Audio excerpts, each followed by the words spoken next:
Hey everyone, welcome back to Creative Animatrix. In today's tutorial, I'm going to show you how to create an awesome text stroke effect in Adobe Illustrator.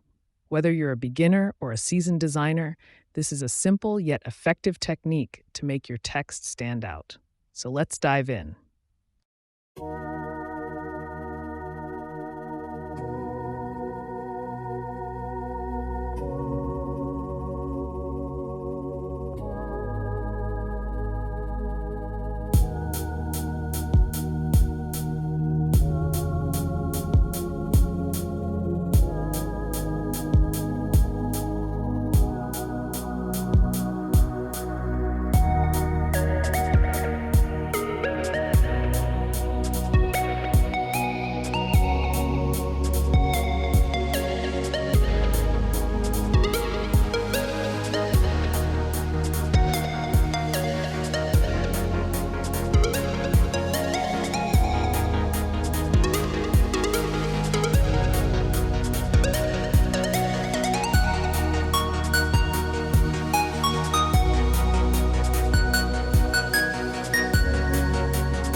You can experiment with gradient strokes, add multiple strokes for a layered effect, or even combine this technique with shadows or textures for more depth.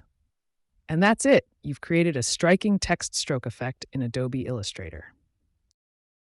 If you found this tutorial helpful, don't forget to give this video a thumbs up and subscribe for more design tips and tricks.